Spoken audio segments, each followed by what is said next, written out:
CV Singh ji, हमारे youth Congress के प्रदेश अध्यक्ष। वैसे यश के साथ आज जब यश ने बोला कि मैं चाचा के पास गया था तो मुझे बूढ़ा होने का एहसास हो गया, मैंने बोला यार ये तो बड़ा गजब ही हो गया, अगली पीढ़ी में पहुंच गए अपन। पर हमारे बड़े भाई आदरणीय लखन घनघोरिया जी के चिरंजीव हैं और निश्चित रूप से मध्य प्रदेश की युवाओं को संगठित करके एक नई आवाज देंगे, ऐसे हमारे मध्य प्रदेश युवक कांग्रेस के अध्यक्ष आदरणीय यश घनघोरिया जी। इनके लिए भी जोरदार ताली के साथ सब स्वागत है। हमारे साथी युवक कांग्रेस के वरिष्ठ उपाध्यक्ष और पूरी ऊर्जा के साथ युवाओं की लड़ाई लड़ने के लिए तत्पर हमारे भाई अभिषेक परमार जी, इनके लिए भी जोरदार तालियों से हम स्वागत करें। अब हमारी युवक कांग्रेस की टीम की बारी आती है, तो सबसे असरदार तो हमारा सरदार, विनम्र, मधुभाषी और सबको साथ लेके चलने वाला। मुझे नहीं लगता कि अमन ने कभी किसी से ऊंची आवाज में बात करी होगी, पर ऊंची आवाज तेरे को अधिकारियों से लड़ने के लिए करनी पड़ेगी। ऐसे हमारे अध्यक्ष भाई अमन अरोड़ा जी, हमारे उपाध्यक्ष कहां, शिव कहां गया, वहां क्यों बैठे यहाँ, अरे यहाँ हमारे उपाध्यक्ष और जोरदार व्यक्तित्व के धनी जनपद के सदस्य भाई शिवदांगी जी, हमारे महासचिव पंडित जी, सब एक से एक योद्धा हैं यूथ कांग्रेस में। भाई अर्पित शर्मा जी, हमारे एक और महासचिव,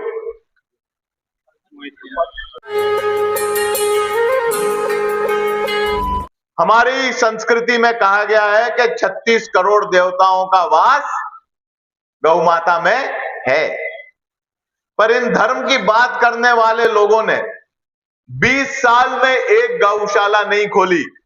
सोचिए 20 साल के राज में एक नई गौशाला नहीं खोली, और कांग्रेस पार्टी ने 15 महीने में अकेले राजगढ़ जिले में, बापू सिंह जी कितनी गौशालाएं हैं, बापू सिंह जी कितनी गौशालाएं हैं राजगढ़ जिले में, 300 गौशालाएं अकेले 15 महीने में कांग्रेस की सरकार ने खोली, कमलनाथ जी की सरकार ने खोली।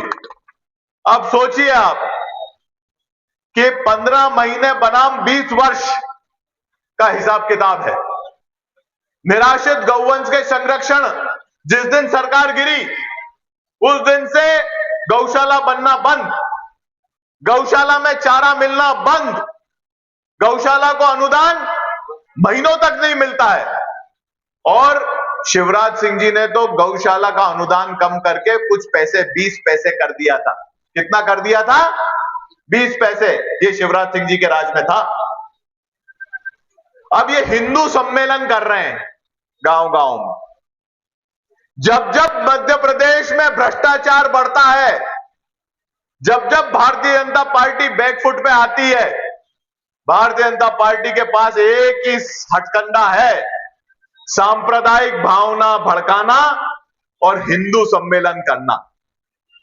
अब एक भी हिंदू सम्मेलन के लिए चंदा उगा रहे हैं कि नहीं उगा रहे हैं? हिंदू सम्मेलन के लिए चंदा, सांप्रदायिकता भड़काते हैं कि नहीं भड़काते हैं?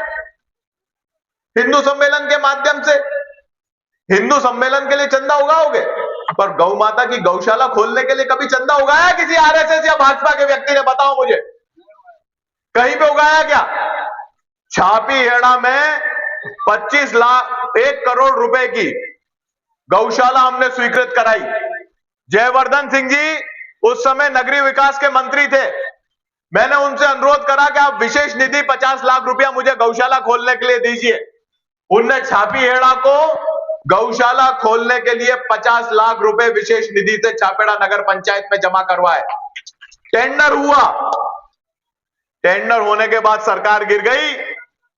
तो टेंडर कैंसिल कर दिया और आज तक छापीहेड़ा में वो गौशाला नहीं खुली। नहीं तो 1 करोड़ रुपए की लागत से हम 1000 गौवंश, निराश्रित गौवंश गौ माता के लिए वहां पर गौशाला बनाने जा रहे थे, पर छापेड़ा की इनने गौशाला रुकवाई।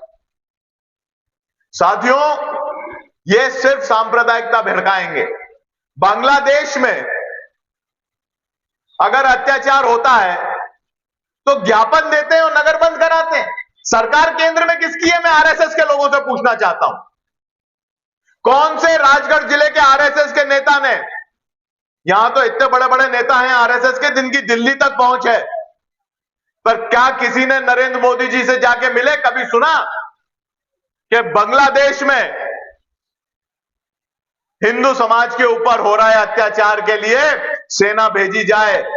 क्या नरेंद्र मोदी से जाके सुरेश सोनी जी ने बोला? कभी बोला किसी आरएसएस के नेता ने? साथियों, ये सिर्फ मुखौटे हैं, ये सिर्फ ध्यान भड़काने की बातें हैं। आज नरेंद्र मोदी जी शासन में हैं, सरकार में हैं, प्रधानमंत्री हैं। मैं पूछना चाहता हूं, अगर आपके प्रधानमंत्री रहते हुए आप हिंदू समाज के अंदर ये सनातन धर्म के अंदर ये भावना भड़काना चाहते हैं लोगों के अंदर कि धर्म खतरे में है, तो फिर आपके प्रधानमंत्री रहने का क्या मकसद है? आप प्रधानमंत्री की कुर्सी पे काहे को बैठे हुए? सबसे पहले अगर धर्म खतरे में है तो नरेंद्र मोदी प्रधानमंत्री की कुर्सी से नीचे उतरे।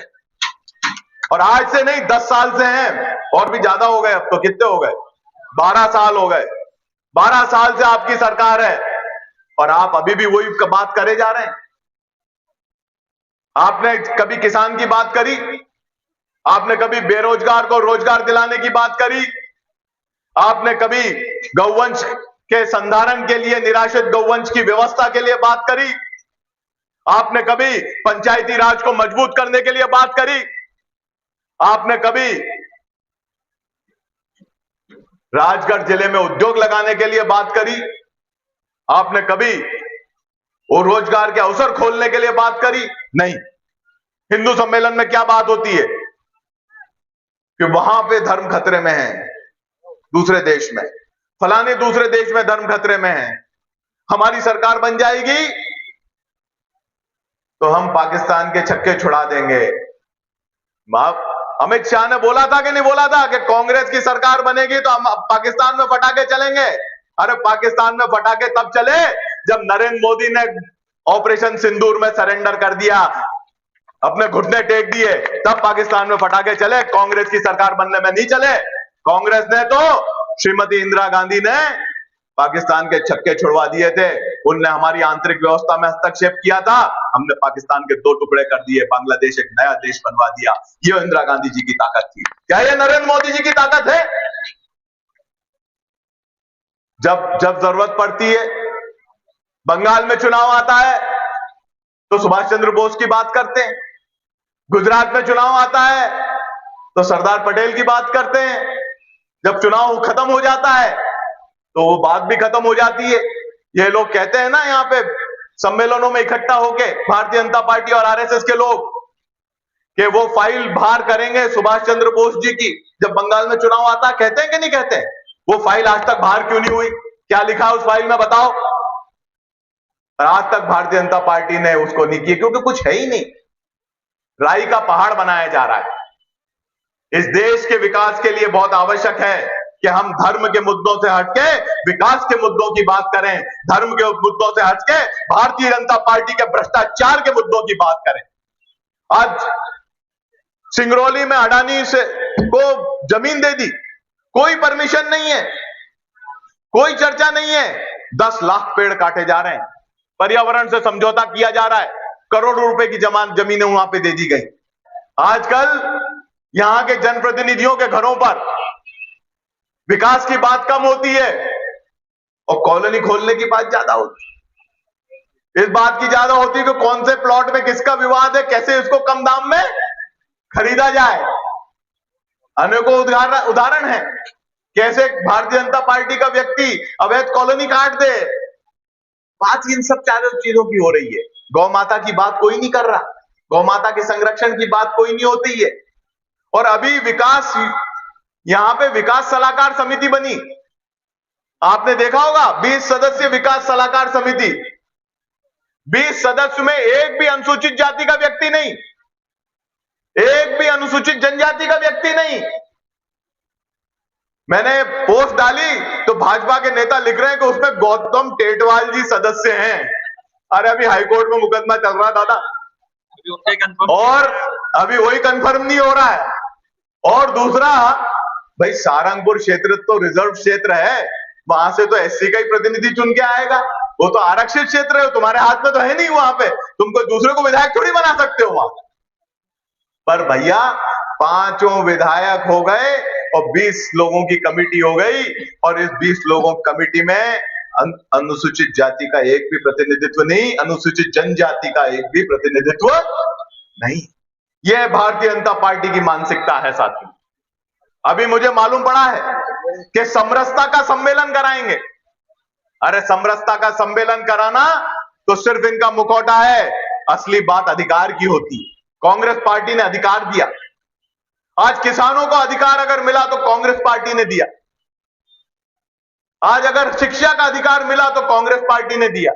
आज सूचना का अधिकार मिला तो कांग्रेस पार्टी ने दिया। और ये जो खाद्यान्न आपको झोले में भर के अपना फोटो खिंचा के दिला रहे हैं, ये खाद्यान्न का अधिकार भी कांग्रेस पार्टी ने और यूपीए की सरकार ने दिया। भारतीय जनता पार्टी ने आत्मनिर्भर भारत की बात करते हैं। मेरा तो निवेदन है, आत्मनिर्भर भारत हाथ को मजबूत करके बनेगा कि हाथ फैला के बनेगा। इनकी जितनी योजनाएं देख लो, किसी का हाथ मजबूत नहीं करना चाहते। हाथ तो ये सिर्फ 2 लोगों का मजबूत कर रहे हैं। अभी इंडिगो एयरलाइंस का मामला आया सामने, सबने देखा होगा, हवाई जहाज नहीं उड़ रहे हैं। वो भी देखना किसी ना किसी दिन सुन लेना अडानी जी ने खरीद लियो। फोन उनके पास, किनके पास? अंबानी के। एयरपोर्ट किसके पास? अडानी के पास। बंदरगाह किसके पास? अडानी के पास। AK-47 हवाई जहाज बनेंगे, मिसाइल बनेगी, उसका ठेका किसके पास? अडानी के पास, और आधा अंबानी के पास। तीसरा आदमी बता दो, बिजली पैदा करने का ठेका किसके पास? अडानी के पास। और अब हवाई जहाज बचे थे, इन पे भी कब्जा होगा, और धीरे धीरे रेलवे पे भी कब्जा करने की तैयारी चल रही है साथ। तो मतलब पूरे देश अडानी और अंबानी का, हम सब। आज युवाओं की बात हम यहां कर रहे हैं साथी। युवाओं की बात मैं आपसे करना चाहता हूं। मेरा आपसे निवेदन है, 90% भारत, मेरी बात ध्यान से सुनना, 90% भारत 25,000 रुपए से कम कमाता है। 90% भारत।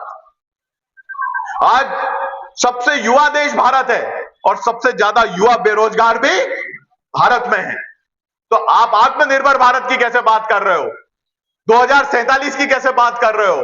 आज जो आपकी नीति चल रही है, तो वो तो ईस्ट इंडिया कंपनी की तरह, जिस तरीके से अंग्रेजी ईस्ट इंडिया कंपनी इस देश पे काबिज हुई थी, ये दोनों जो है ना, हम दो और हमारे दो, ये इस देश पे काबिज होने की तैयारी कर रहे हैं।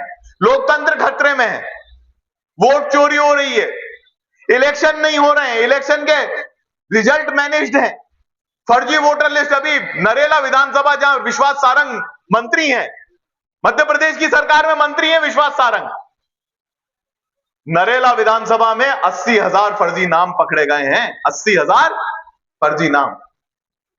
100 स्क्वायर फीट के, मतलब 600 स्क्वायर फीट के एक मकान में, जिसका नाम आरएसएस के नाम है, उस 600 स्क्वायर फीट के मकान में 1100 लोगों के नाम बताइए। और जब पहली बार नरेला विधानसभा बना था 2008 में, तब कांग्रेस के प्रत्याशी और भाजपा के प्रत्याशी का शायद 1600 या 1800 वोट का अंतर था, या 2800 वोट का अंतर था। और आज 20,000 का अंतर कैसे हो गया? यही फर्जी नाम जोड़ जोड़। ये तो आपके आंकड़े बता रहे हैं, ये तो वेरिफिकेशन जो हो रहा है वो आपके सामने आ रहा है। हर जगह नाम कट रहे हैं, डुप्लीकेट नाम मिल रहे हैं, ये तो बात आई है सामने। इसको आप एक्सेप्ट नहीं करना चाहते। आप डिजिटल इंडिया की बात करते हैं, पर डिजिटल इंडिया बनेगा, पेटीएम का प्लेटफॉर्म बनेगा, चाइना के ऐप भारत में आएंगे, चाइना के ऐप के आधार पे हमारा आदान प्रदान होगा पैसे का हमारे यहां। पर अगर Rahul Gandhi digital voter list की बात करेगा तो हम उसकी बात नहीं मानेंगे, क्योंकि अगर मान जाएंगे तो चुनाव हार जाएंगे। लोकतंत्र आज खतरे में है। आज ये स्वदेशी की बात करते हैं। स्वदेशी की बात ये बता दूं मैं आपको, अधिकांश सामान चाइना का मेक इन इंडिया का ठप्पा लगाकर विदेश में बेचा जा रहा है। देश में मैन्युफैक्चरिंग बंद हो गई है, प्रोडक्शन बंद हो गया है। देश का पूरा पैसा उन कंपनियों के हाथ में जा रहा है जो कंपनियां चाइना से माल लेती हैं, उसको यहां पे जोड़ती हैं, रंग रोगन करके और मेक इन इंडिया का ठप्पा लगा देती हैं। अरे स्वदेशी तो कुछ बचा ही नहीं। मैं भाजपा के यहां के नेताओं से कहना चाहता हूं, तुम स्वदेशी की वो करते हो प्रेस कॉन्फ्रेंस, कोई दम नहीं है स्वदेशी में। स्वदेशी की जगह भारत में प्रोडक्शन ही बंद हो गया है। सारा सामान चाइना से आ रहा है। मोबाइल के उपकरण चाइना से आ रहे हैं। ये दादा जो स्टिक लेके आप खड़े हो, ये स्टिक भी उधर से ही आ रही है। तो मेरा आपसे यही निवेदन है कि इन सब चीजों पे हमें विचार करना है। आज गौवंश के संधारण के लिए, संरक्षण के लिए पूरी कांग्रेस पार्टी आगे खड़ी हुई है और हम विरोध कर रहे हैं। हम बोल रहे हैं इस बात को, इस मंच से कह रहे हैं कि हिंदू सम्मेलन मत करो। हिंदू खतरे में नहीं है, गौ माता खतरे में है। गौ माता के संधारण के लिए, संरक्षण के लिए बात करो। ये बात हम आप लोगों के बीच में साथियों कर रहे हैं। ये बात हम यहाँ के बहरे और गूंगे प्रशासन को सुनाना चाहते हैं। बात हम यहाँ की सरकार को सुनाना चाहते हैं कि लोगों को गुमराह मत करो। अगर सच्ची में धर्म के लोग हो, धर्म के बारे में बात करनी है, धर्मात्मा हो, तो गौ माता के संरक्षण के लिए बजट बनाओ और वो बजट दो। क्योंकि किसानों की तो तुमने सुनी नहीं। 2700 का कहा था, तीसरा साल आया है, तीसरा साल सरकार का तीसरा साल है। ये तो बात अपन गांव में चल के करेंगे सब कांग्रेस परिवार के साथी। आने दो गेहूं की टाइम। क्या 2600 में खरीद रहे हैं? हमने 2600 का कहा था, इनने 2700 का कहा था। तीसरा साल आ गया, 2700 ही है। मैंने कहा था लाडली बहना का पोर्टल नहीं खुलेगा। अरे मेरी बहनों, भारतीय जनता महिला मोर्चा की मेरी बहनों, प्रियव्रत सिंह फिर यहीं खड़ा है राजगढ़ में, कार्यालय पे आई थी कहने के लिए कि लाडली बहना योजना को बोरी में भर दिया, ऐसा कहा कांग्रेसियों ने। अरे बहनों, मैं तुमसे कहना चाहता हूं कि बोरी में से निकालो लाडली बहना योजना को, पोर्टल तो खुलवाओ। नए नाम नहीं जुड़ रहे हैं और हमें मालूम है योजना साफ है। आखिरी 3 महीने 4 महीने 3000 रुपए देकर और चुनाव जीतने की तैयारी मोहन यादव कर रहा है। पर इस बात की गांव में जाके माताओं बहनों को, युवक कांग्रेस के साथियों, ये जवाबदारी आपकी है। हमारे कांग्रेस परिवार के साथियों, घर में जो माता बहन है उसको कहो कि ये छलिया लोग हैं। 3000 रुपए देने होते तो जिस दिन से सरकार बन गई थी उस दिन से देते। 3 साल बीत गए हैं और आखिरी साल में 3000 देके आपका वोट खरीद के और फिर अपनी सरकार बना के जेबें भरने की योजना बनाए बैठे हैं। ये सड़क चौराहे पे आम बात है। सड़क चौराहे पे इस बारे में चर्चा होती है। खुद भाजपा के लोग ये कहते हैं, हम तो आखिरी में 3000 दे देंगे, वोट ले लेंगे। कहते हैं कि नहीं कहते? बताओ मुझे, कहते हैं कि नहीं कहते? हाथ खड़े करके बताओ, कहते हैं कि नहीं कहते? तो साथियों, इनकी मानसिकता वो है। आज 450 में गैस की टंकी कहां मिल रही है बताओ भैया? पत्रकार बंधुओं, चौथे संसार के मेरे साथियों, बताओ 450 में कहां मिल रही है गैस की टंकी? था कि नहीं था प्रॉमिस? अभी तो भारतीय जनता पार्टी के हमारे खिलचीपुर के हजारीलाल डांगी जी, राजगढ़ के अमर सिंह यादव जी, नारायण सिंह पंवार जी ब्यावरा वाले, मोहन शर्मा जी नरसिंहगढ़ वाले, गौतम टेटवाल जी सारंगपुर वाले, इनके फोटो भी नहीं मिटे हैं 450 लिखे हुए। दीवालों पे चिपक रहे हैं, अभी भी चिपक रहे हैं कि नहीं चिपक रहे हैं दीवालों पे? आज दीवालों पे तो पर टंकी तीसरे साल कहां है? अरे 450 नहीं, 15 करोड़ जेब में आ गए इनके। तो जनता के कुछ नहीं आया, 15 करोड़ रुपया आया। कैसे कमीशन खोरी हुई? चंदर सिंह जी, आप जिला पंचायत अध्यक्ष हो, अपन 2 ही लगेंगे और सारे इनकी नपवाएंगे कहां का 15 करोड़ में से पैसा दिया और एमबी में क्या भरा है और वो क्या है, एस्टिमेट क्या है और कितनी सीसी रोड हुई। 1-2 जगह की नप जाएगी तभी मालूम पड़ जाएगा कि 15 करोड़ रुपए में कितना कमीशन किस सरपंच ने जमा करवाया है, ये नपवानी पड़ेगी अपने को। अभी करते हैं तैयारी इसकी। कितने परसेंट ले रहे हैं बताओ भैया? 30% ले रहे हैं कि नहीं ले रहे? मेरे भाइयों, अरे सब जगह 30% चल रहा है, और कई पुलियाएं तो बह गई। तो मेरा ये निवेदन है, जब जब भ्रष्टाचार होगा, भाजपा सांप्रदायिकता फैलाएगी, हिंदू और मुसलमान की बात करेगी, आपके यहाँ हिंदू सम्मेलन कराएगी, पर गौ माता की गौशाला नहीं बनाएगी।